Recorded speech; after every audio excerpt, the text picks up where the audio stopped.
hauteskunde hitzorduz ganezka datorren urte bat izango dela. Udal gobernuak osatzeko hauteskundeak, foru aldundiari begirakoak eta Europako hauteskundeak ere bai. Eta bate daki besterik egongo da. Gu gaurkoan baina, foru batzarkideak gurekin dugu sanarren, geure arreta nagusia udal hauteskundean jarriko dugu. Eta horrela ba, Abadinoko EH Bilduren zerrendaburuaren aurkezpen ekitaldi honi ekingo dutzugu. Aurten beraz, erronka asko daukaguz aurretik eta EH Bildutik ezinbestekotzat jotzen dugu guztion konpromiso eta parte hartzea. Argi eta garbi dinogu guztionak behar dauela izan inplikazioa. Denon indar metaketak ilusioa sortzen dau.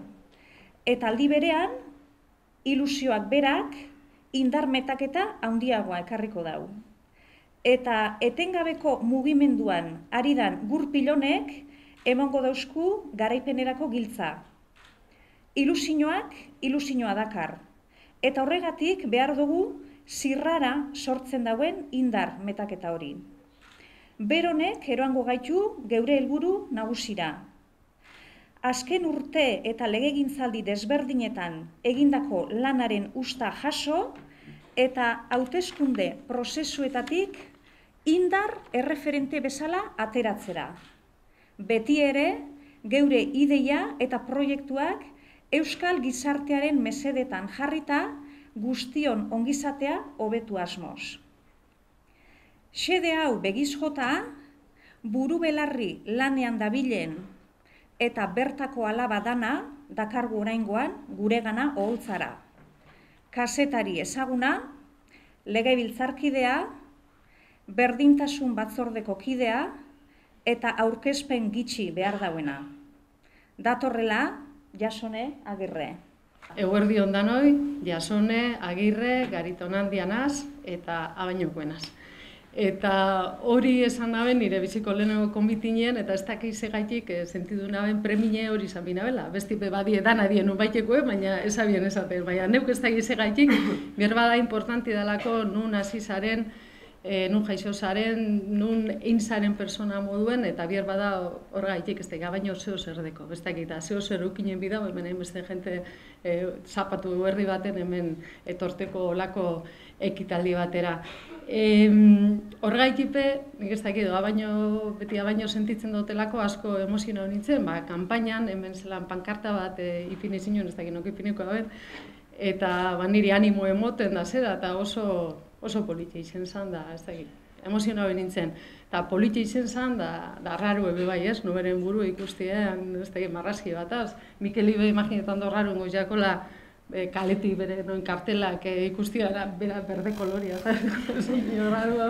baina raro da eta politie bai. Eta raro eta politie da bai, hemen hainbeste abainarren aurrien berbetan egotie, esan duten moduen zapatu eguerdi baten, baina hemen bagauz, bada ilusio dekuleko danok, gogu dekuleko eta almena dekuleko. Eta hemen lanerako gogoz gauzelako, eta egiz esan hori da noibiku ez talako makala jatorkune ez, eta Mikelek ondo jakingo dau, ze bier jatorko nontxe. Oinera bakibiko da, baino nok gobernoko da ben, eta azken batien, abainon etorkizune, doze bide hartuko da, jokuen dagoengo hauteskundiotan. Udala berez, hoxe da ez, herritarren gandik edo gertuen dauen erakundie, eta horrek alde honak eta txarra dekoz, eta zuok udalien ibilizarieno jakingo zuen baino beto, ez da. Txarra deko, batzuetan, ez dakik, gozuek ez diezan erabakizik hartu bidienien, aurrien dekozune da zure lekuzue, edo lagune, edo aurzokue, edo ez dakik, edo nebie. Eta hori, gogorra da.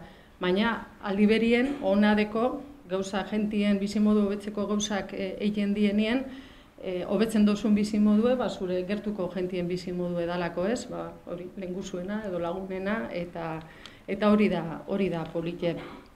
Horregaitik nik uste dut Euskal Herria Bilduren helburue hoxe dala azken finen ez, gentien bizimodue hobetzie. Horregaitik, instituzioetan lanen bida, baina baitebe, kalien, hori sekulebe ezinleke astu ez, batzutan salike instituzioek, ez da muga moduko bat edo zertzen da bila, sekule ez du hartztu bier, gupe herritarrak garela. Batzutan hori izaten danien, herritarren gandik gertu gomidan, gu ez gara ente bat aparteko ez, gube herritarrak gara, eta nik uste dut horren jentien biher izenen, hori adi egon bihu momentu guztietan, ez, hemen zauzen gaztio, badakizu ezin dan zuen problemi, ez, prekariedadie, pensionista hemen bazauzia, ego elbierra da arratzaldien bilbora jongo zarie, andro badakigu zeintzu diezan preminak, ez, umiedeko zuzena, badakigu zeintzu diezan umien preminak herri txiki baten, horretan nik uste dut, egon bihule beti adi, eta horri, biharri zen horrei erantzuteko, eta aldan neurri zen, bizimodue, jentien bizimodue, hobetzeko. Horretarako nik uste dut badauela hemen gaitasune, norberenetik uste dut hasi bidala, zer nik beti defenditzen dut personala dana, politiko edala, noberen gandik hasi eta gero ingurukoetara zabaldu, katiatu eta uste dut hori dala bidie. Nik uste dut hemen gaitasun handize dauela, hemen kapazidadi dau bierrerako, almena dau, hemen ilusinue dau, hemen gogue dau, hemen ingerra dau, hemen batasune dau ikusten dut, ez da egin nintzako, hemen pentsetan hain beste jente torriko zanik, oso posgarrize da. Eta, nik ez dakit, nik instituzio baten oso denpora gitzi daru, urte bi baino ez, Igoratzen dut sartu aurretik, Arnaldotegik ezauztela jo, niretzako honena da, politikan zauzenien, jasotu duzun jentien baitasunez. Eta nik egiz esan, ni nauen erakundien, nire inguruen erakundien alderdi zen barruen, bai, jente extraordinarizio etopado, jente itzela, badauz gauza motzape, bai, ez, gara inozentik izin bier. Oso, jente hona topau dut, babestu naben jendie, lagundu naben jendie, zainui naben jendie, eta nik gauza bera opa dutzuet, alkar lagundu, alkar babestu, eta, alkar maitatu bai, debalde data. Eskerrik asko. Eskerrik asko Jasone, sorionak orain arte egindako lanagatik, eta ia epe labur baten gure proiektuen onberatasuna eta onurak Euskal Herriko txoko guztietara zabaltzen dugu zen. Lehen esan dugu moduan, apaltasunez, lanerako grinaz eta ilusinoz ganezka datorren lantaldea osotzen dugu Abadinoko EH Bildu. Gehiago izatea nahi dugu, nahi eta behar dugu. Eurak behar duguz, berabe behar dugu, ni neu ere beharrezko, gu beharrezkoak eta zelanez zube behar zaitugu. Dano gara EH Bildu eta hau holan sentitzeak eta norbere egiteak bere biziko garrantzia dauka aurrez aipatutako helburuak lortzerako orduan. Aldi berean, ez genduke zahaztu gura, urte askotan eta legegintzaldi desberdinetan, herritarren beharrizanak ardatz hartuta, lanean jotazu aritu izan diran zinegotzi guztiak. Zuon esperientzi eta ezagutzak oinarritzat hartuta, osotu dugu egungo lantalde anitza. Txalo bero bat eskatzen deutzuet, euren lanagatipe, askotan ilunpekoa eta eskerron gutxi jasotakoa izan dana edo izaten dana, baina beti be onuragarria abainar guztionzat. Behon deizuela.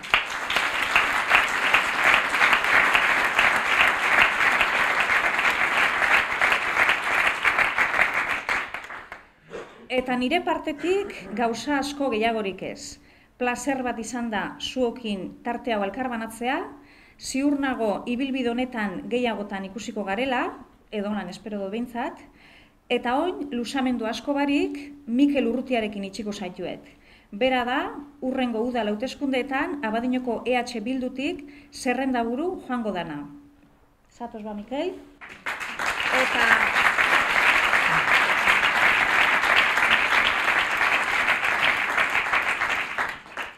Ia txalo saparra daunekin lehen aupada emoten dut zegoen.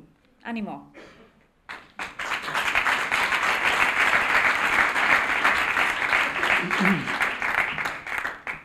Kaixo, egunon, eta eskerrik asko hona tortziarren.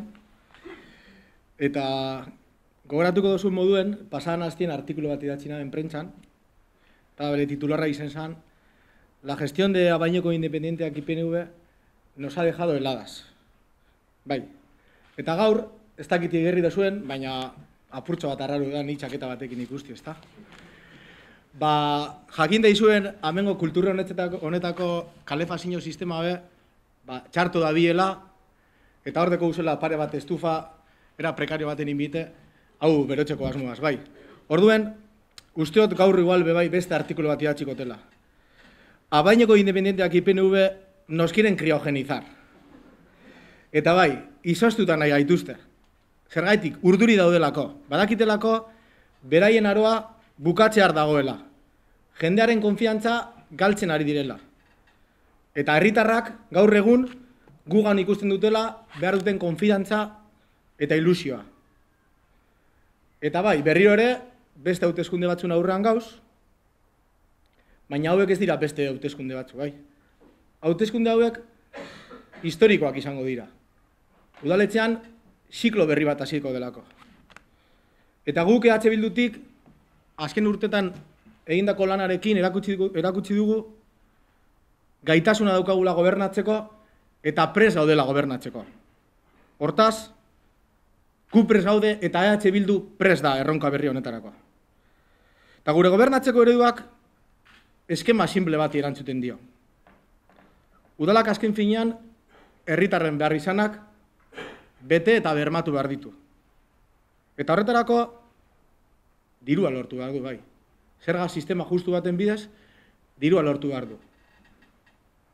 Oinarrizko zerbitzua bermatzeko, eta baita ere etorkizuna begira, herriarentzat gai estrategikoak direnak jorratzeko. Eta hor dago gakoa. Kontzeptu horrek aurrera eramaterako orduan, gure eta Abaiñoko Independiente eta PNVen artean dagoen desberdintasuna. Hori da gakoa. Eta zertan gara orduan desberdinak? Bueno, en primer lugar, en la relación con la ciudadanía. Mientras que nosotras trabajamos junto con la ciudadanía, Abaiñoko Independiente y PNV trabajan, pero a costa de la ciudadanía. Y lo tenemos claro. Si la función del ayuntamiento es le dar a la ciudadanía los servicios que necesita, evidentemente hay que contar con ella. Hay que habilitar cauces para que participe, y no solo para que participe, sino que también cauces para que decida. Y durante esta legislatura hemos hecho diversas propuestas en este camino. Hemos pedido la creación de más consejos.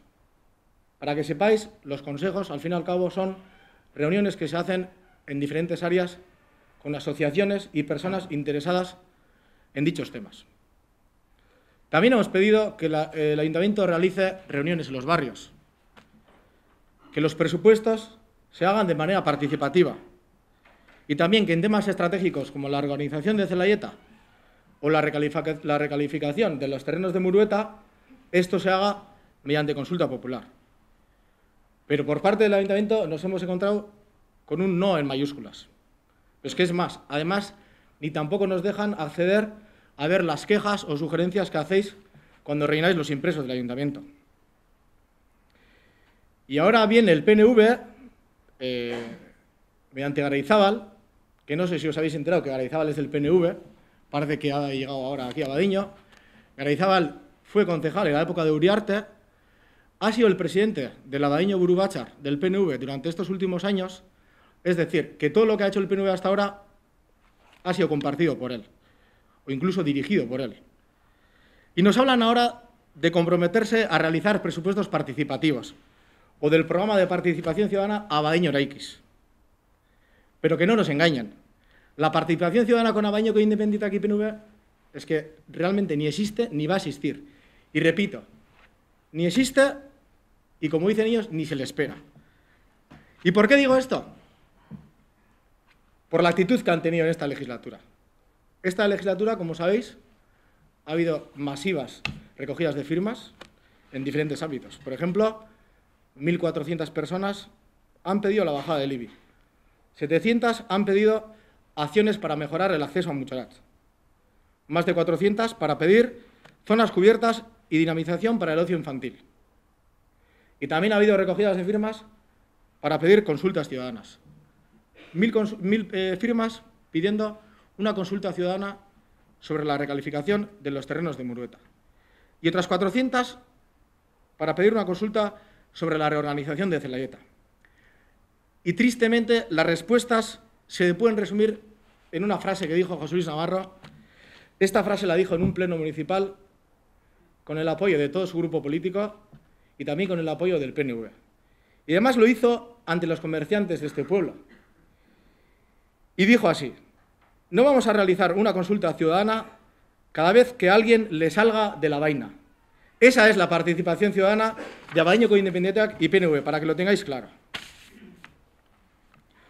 Pero bueno, aún así, no nos hemos quedado de brazos cruzados y hemos sido consecuentes con nuestro compromiso.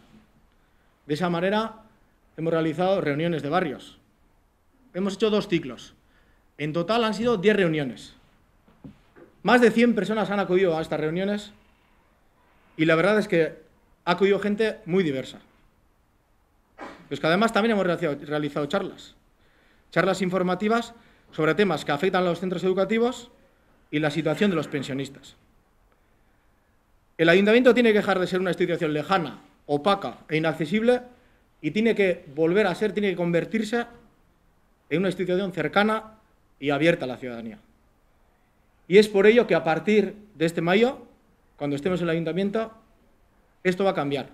De manera oficial vamos a poner en marcha más consejos sectoriales. Vamos a poner en marcha de manera oficial las reuniones de barrio. Vamos a habilitar cauces para mejorar la comunicación y el feedback con la ciudadanía.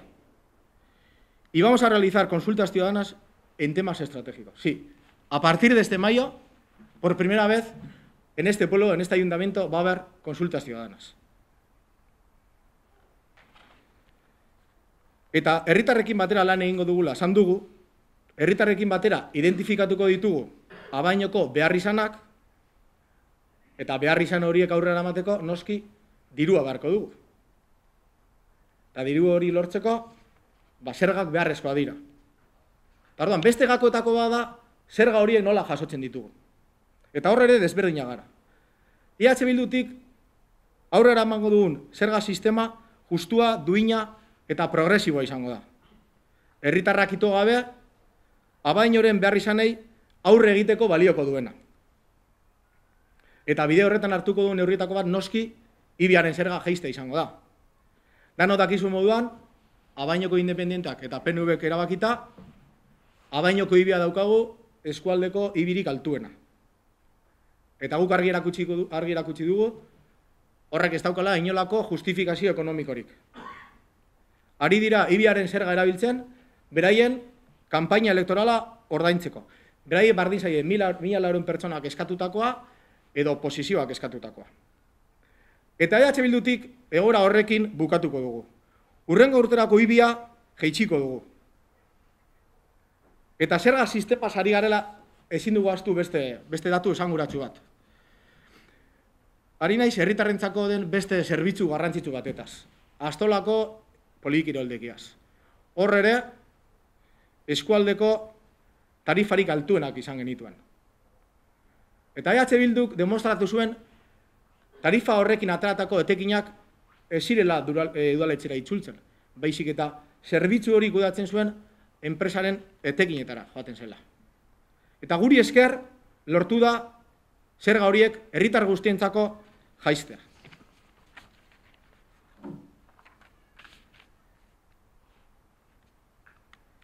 Orduan, esan bezala, dirua jasota, beste gakotako bada, diru hori nola erabili, bai? Udal gobernu baten lehen zeregina da oinarrizko zerbitzuak bermatzea. Udal bat ezin da egon begira obra politei, oinarrizko beharrizanak betetzen ez dituen bitartean. Baina zoritxarrez, hori da ikusten duguna. Abadiñoko Independenteak eta PNVk aurrera ematen duten politikak hori erakusten du. Y al final, así nos va como nos va. Y además, sacan pecho y se atreven a decir que no les vamos a dar lecciones de gestión óptima. Y aquí me vienen a la cabeza una serie de preguntas. ¿Acaso es gestión óptima la que han llevado a cabo con el sistema de calefacción de Matiena, la del propio Kulturetxe o la de la TERPE de las escuelas de Zelaieta? ¿O acaso es gestión óptima que el ayuntamiento haya perdido casi 400.000 euros en una operación urbanística en las viviendas de al lado de Carbureibar, o que tengamos un rocódromo que después de más de 2 años de su inauguración sigamos sin poder usarlo, aunque haya un liberado del PNV para gestionar esto. No sé, quizá cuando se refieren a gestión óptima, puedo que se refieran a gestión óptima, pero para sus propios intereses, no para el pueblo. Entonces así se puede explicar que, por ejemplo, ahoguen a los barrios rurales con el IBI y luego no les den ni los mínimos servicios. O que se repartan al año 100.000 euros en los sueldos de los liberados de Abadiñoko Independienteak y PNV. Eso para ellos sí que será gestión óptima.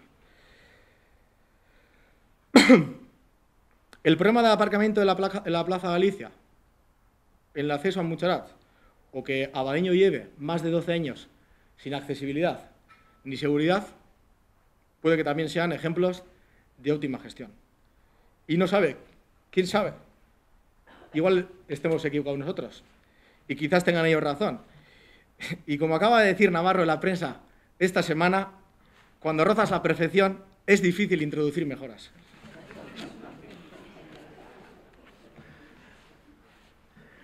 Baina, bueno, orain ja serio jarrita, serioa da egoera. Gogoratu behar dugu herritarrok beraien kudeaketa txarraren ondorioak jasatzen ditugula. Eta argi eta garbi geratzen ari da honek aldaketa bat behar duela, bai. Eta aldaketa horren erantzukizuna ez da gurea bakarrik. Aldaketa horren erantzukizuna herritar guztiona da. Herritar guztion erantzukizuna da aldaketaren alde egitea, eraginkortasunaren alde egitea, eta hortaz EH Bilduren alde egitea. Bai. Eta sarreran, sartu zaretenean, eman dotxuez txartel batzuk, ezta? Bai, txartel horretan, badakizue izena eman aldo zuela. Eta erantzukizunaz berba itxotenien, erantzukizuna irabazteko. Eta irabazteko, danon artean lan egin behar dugu, bai.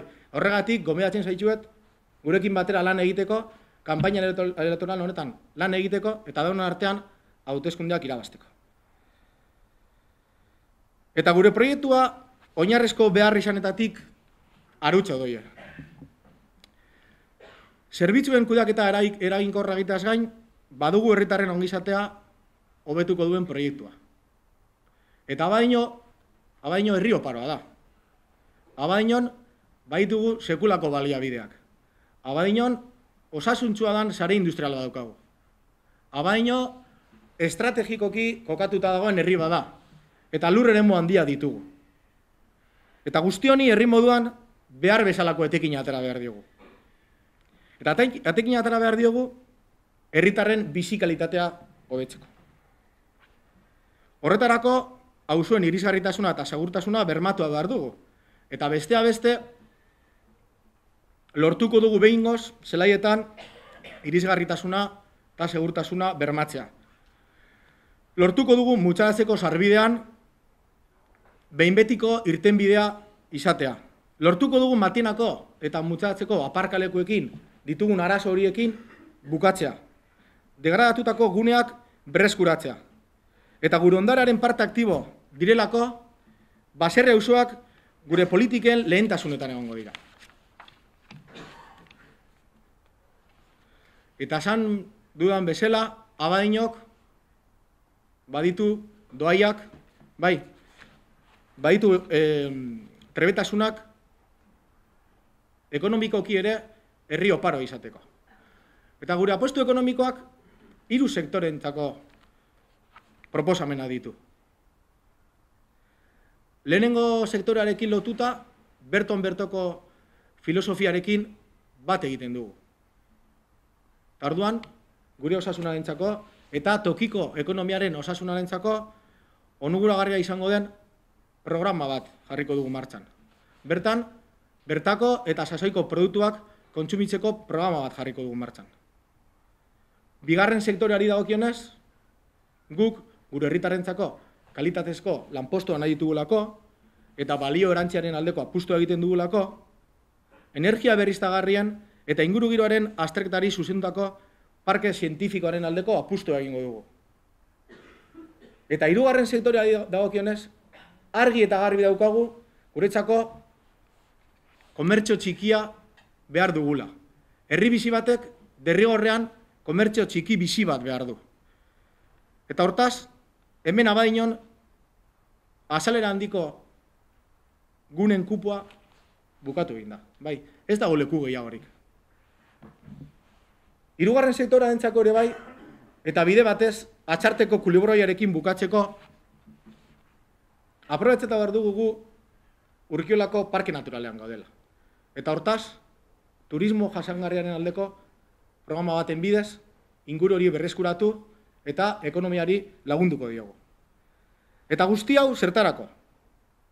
Herritarren ongizatea delako gure helburu. Eta ongizatea biri buruz ari naizenean,